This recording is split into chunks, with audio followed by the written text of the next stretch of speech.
Հարգելի հայրենակիցներ, մի քանի օր է, ինչ մեր բոլորի ուշադրության կենտրոնում է նախագահ Սերժ Սարգսյանի ուղիղ եթերում արված զրույցը։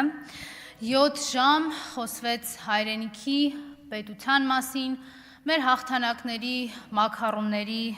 դժվարությունների մասին, սայթակումների մասին, ու ամենակարևորը խոսվեց նաև հնարավորությունների վերականգնման մասին։ Մեր հասարակությունը շատ առողջ քննարկում է,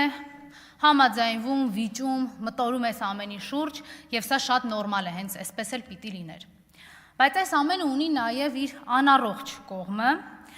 այ օրինակ Նիկոլա Հպատակ իրավապահների անառողջ ուշադրությունը, մի քանի անգամ օրվա մեջ դատարան կանչելով, քննչական կանչելով, ինչ որ մեկը նույնիսկ գիշերը անհանգստությունից չէր քնել, եւ մեր հասարակությունից ինքը իրեն մեկուսացրած ախրանիկներով եւ ֆեյքերով պատասպարվածը չէր կարող այս առիթը չօգտագործել եւ իր անառողջ ամբողջ էությունը ցույց չտար մեր հասարակությանը։ Եվ կապ չունի թե խոսքը ինչ ֆորմատով է հնչում, կարևորը այդ խոսքը արժանանում է իշխանազավթի հակադարձմանը, հակադարձ ռեակցիային, մի շատ պարզ պատճառով, որովհետև այդ խոսքը կենթանի ապացույցն ու վկայությունն է դառնում նրա, որ հայկական ինքնությունը չի հաջողվել սպանել,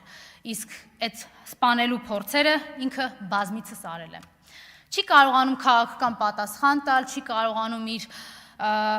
ցայտնոտը զսպել եւ դրա արդյունքում ավելի նյարդային է դառնում, քանի որ նորից հայ հասարակությունը հիշում է իր բերած ողբերգությունների մասին, իր բերած դավաճանության մասին։ Ցայտնոտն ավելանում է, որովհետև չի կարողանում մոռացության տալ, թե ինչպես էր 44 օր մեր ժողովուրդը ու մեր բանակը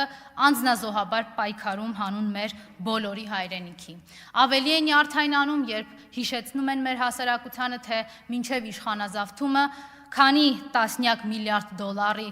զենք զինամթերք է ձեռք բերվել Հայաստանի համար, էլ ավելի է նյարդայնանում, երբ հիշում է, որ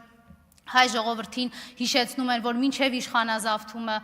հայկական սահմանները անդադար բարելավել են, ինչպես Սերժ Սարգսյանն ասեց, Արարատից մինչև հեռավոր Սյունիքի մարզ։